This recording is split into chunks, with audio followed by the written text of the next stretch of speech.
salah satu pertanyaannya itu adalah mereka ingin subscribe, salah satunya di reksadana Batavia tentunya ya. Yes. Tapi mereka melihat kayaknya marketnya udah terlalu tinggi, jadi kesannya itu mahal. Kira-kira kalau barang bagus harganya mahal apa murah?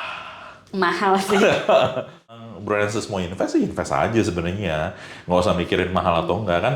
Kita pernah bahas juga di podcast sebelumnya, mahalnya sekarang murahnya nanti. Kalau misalkan kita mau tahu caranya, oh ini mahalnya worth it apa enggak gitu, caranya gimana Ri?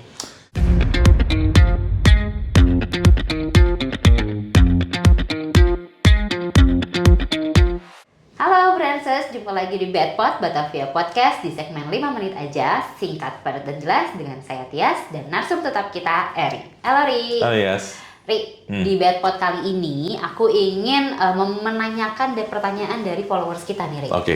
Nah, salah satu pertanyaannya itu adalah mereka ingin subscribe, salah satunya di reksadana Batavia tentunya ya. Yes. Tapi mereka melihat kayaknya marketnya udah terlalu tinggi, jadi kesannya itu mahal.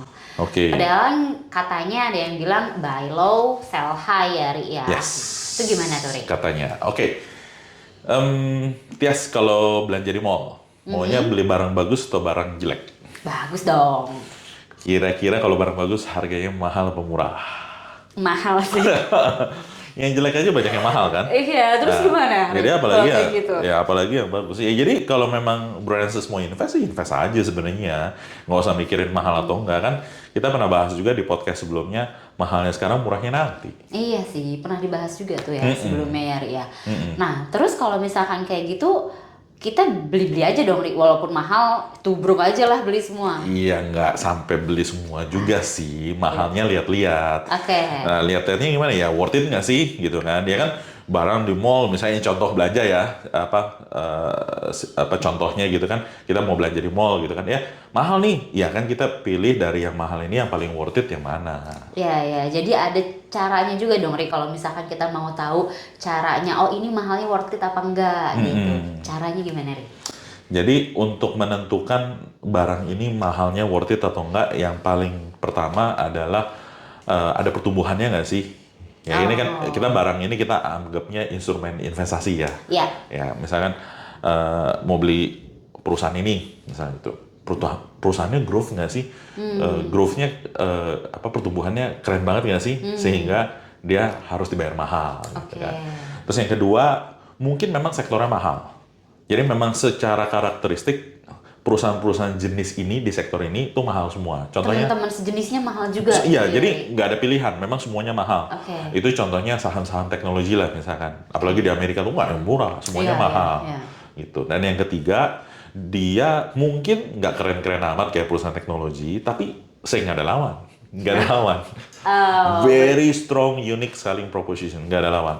So, dia memang jagoan neon sendirian di market.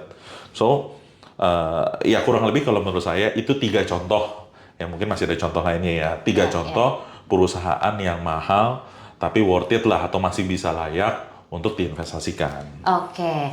Nah, tapi cara tahu nih Ri, perusahaan-perusahaan itu gimana sih kita tahu itu tuh mahalnya masih Worth it atau enggak? worth it apa enggak gitu? Ya, masih oke, kategorinya masih oke gitu. Ada alat ukurnya lah, ada analisisnya. Contohnya mungkin yang paling gampang-gampang aja tuh misalkan price earning ratio, price to book value gitu ya. Nah, enaknya kalau investasi di reksadana, khususnya di reksadana Batavia, manajer investasi yang akan melakukan itu semua untuk Bro Francis. Jadi kita cari ini misalkan, oh ini mahal nih, tapi growth-nya ada, oke, ini masuk. Oh kalau yang ini mahalnya mahal kurang jelas lah misalkan, nggak dulu deh misalnya. Ya, itu dilakukan di reksadana gitu. Oke. Nah, Bro Francis, jadi barang bagus tuh memang nggak ada yang murah ya, tapi nggak ada murahnya harus lihat-lihat juga. Nah, biar Bro Francis nggak pusing nih, serahkan aja investasinya Bro Francis melalui reksadana, salah satunya reksadana Batavia tentunya, karena akan dibantu oleh manajer investasi.